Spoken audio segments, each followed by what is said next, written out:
Hi friends, ఈరోజు మన వీడియోలో చికెన్ లవర్స్ కోసం నేను పెప్పర్ చికెన్ ఫ్రై చేసిన. ఎప్పుడూ రెగ్యులర్గా చేసుకునే చికెన్ కాకుండా ఒకసారి ఇలా ప్రయత్నించండి. టేస్ట్ అయితే మామూలుగా ఉండదు, తింటే వదలబుద్ది, అదంతా కమ్మగా ఉంటుంది. అది ఎలా చేయాలో చూద్దాం. ముందుగా ఒక చిన్నది మిక్సీ జార్ తీసుకొని నల్ల మిరియాలు ఒక 2 స్పూన్లు వేసుకొని మెత్తగా పౌడర్ చేసుకొని ఆ బౌల్లో వేసుకోవాలి. అదే మిక్సీ జార్లో చిన్నగా కోసిన అల్లం ముక్కలు, వెల్లుల్లి చెరు సమానంగా తీసుకొని మెత్తగా పేస్ట్ చేసుకోవాలి. అల్లం ఫ్రెష్గా వేసుకుంటే బాగుంటుంది. తర్వాత అదే మిక్సీ జార్లో చిన్నవి 5 పచ్చిమిరపకాయలు వేసుకొని మెత్తగా పేస్ట్ చేసుకోవాలి.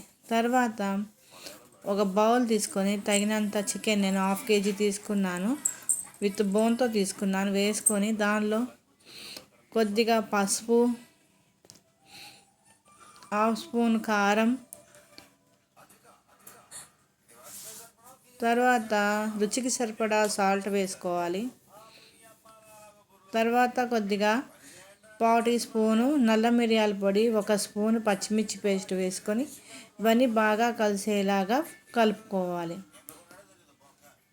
తర్వాత బాగా కలిసిన తర్వాత దీనిలో కొద్దిగా 1 స్పూనున్నర అల్లం వెల్లుల్లి పేస్ట్ వేసుకొని బాగా కలిపేసుకొని మూత పెట్టుకొని 1 గంటన్నర మ్యారినేట్ చేసుకోవాలి. ఇలా మ్యారినేట్ అయిన తర్వాత మనం ఫ్రై ఎలా చేయాలో చూద్దాం. ఒక కళాయి పెట్టుకొని తగినంత ఆయిల్ వేసుకోవాలి, కర్రీకి సరిపడా.